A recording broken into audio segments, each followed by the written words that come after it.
Are you having trouble with adventure bosses? In this video, I'm going to show you which heroes that you need to complete your adventures. It's only a game. Why you have to be mad?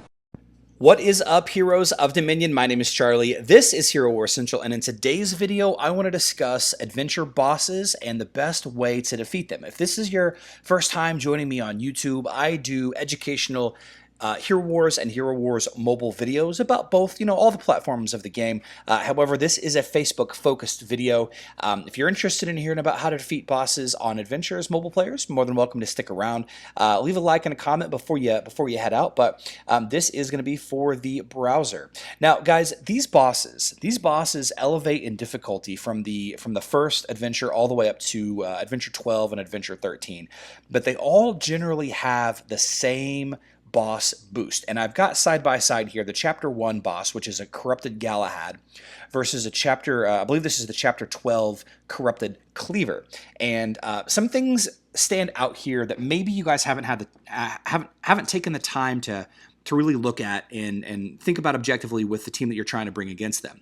Of course, we have the standard boss buffs like increases damage dealt, decreases damage taken, increased health, increased energy gain, decreased debuff duration is where things start to get interesting.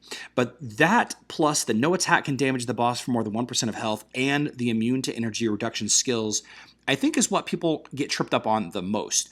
So because no single attack can do more than 1% damage, big hitters like Kark, for example, aren't really effective against bosses. Of course, Kark really isn't effective against bosses anyway, even in the campaign and in Outland he's okay, but you need to bring a different kind of hero to these fights.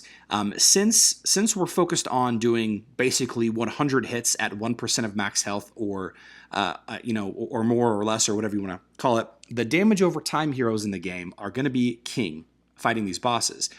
Heroes like I mentioned, Kark, maybe Ching Mao, who's traditionally a great boss killer, not going to be great. I could see a couple of you probably thinking about who to bring already, but let's talk about each boss individually and discuss what works and what doesn't work. So against the physical attacking bosses, that is Galahad, Ginger, and Cleaver, dodge heroes are going to be the best bet against these types of bosses. Having dodge, having a high armor in case you don't have dodge, is going to be how you effectively counter those physical attacking heroes.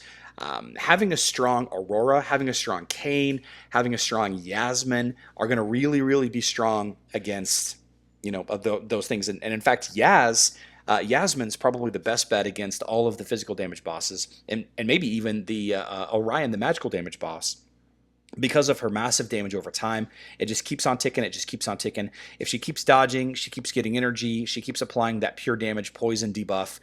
Sure, maybe each tick is only doing 1%, but all you need is 100 ticks, right? And you'll get there. Orion being one of the big energy gaining heroes in the game, he still has that energy gain. So bring Satori. Satori does a good amount of damage to those bosses, but obviously his ultimate is going to be limited to 1%, so he's going to be a little less effective, but he's still definitely helpful. He's still definitely helpful for his other abilities. Now, considering that some of these heroes gain their health back, that is Galahad and Cleaver, you could consider Celeste being important. She will definitely reduce the amount of healing that they gain back through their vampirism abilities, but the heroes that traditionally drain energy, like Astaroth and Jorgen, maybe they're not as effective in these types of fights. Maybe they're not as effective. So what would be a good crew to bring to these fights? Well, I've already mentioned Yasmin. Probably one of the most overlooked damage dealers in the game, Mojo. He's incredibly effective against these types of events. His Violet ability, Hex, will continue to stack on damage even after he dies. And what a lot of people don't realize, in fact, until literally this morning, I didn't realize it either, is that his Hex ability, which reads, marks a random target at the start of combat. There's only one target, the boss. Every 2 seconds, the mark deals magic damage to the target, depending on how much damage the target receives during those 2-second windows.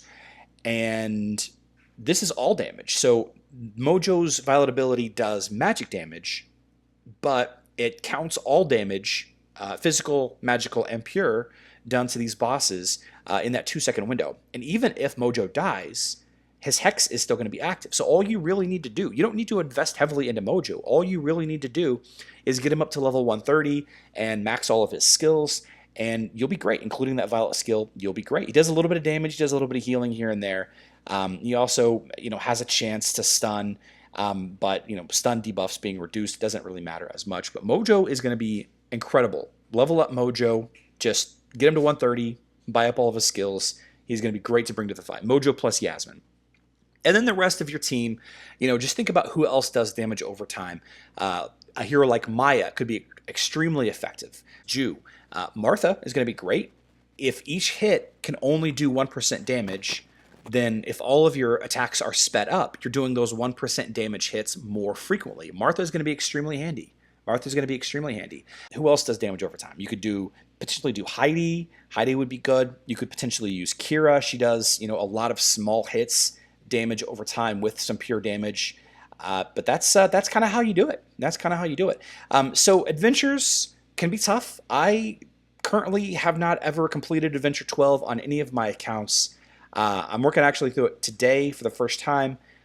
It's scary. I've already lost a couple of fights. I hope I can figure it out for my guild. But let me know in the comment section down below what you think, what you use for these adventure bosses.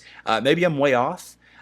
Maybe I'm right on target. But, again, just to kind of recap, you counter these heroes just like you would normally, with the caveat that they do have, bonus damage reduction down to 1% only. Their debuffs are significantly reduced if you hit them. They're going to heal a lot, so block their healing. A lot of damage over time attacks. That's just how you do it. Well, that's going to do it for me. That's going to be the adventure boss video. Check out the shown videos now. There's a couple more adventure videos that I think you might find interesting. If you care to watch them, I'll see you there. If not, that's okay too. I love you all. Good luck in Dominion.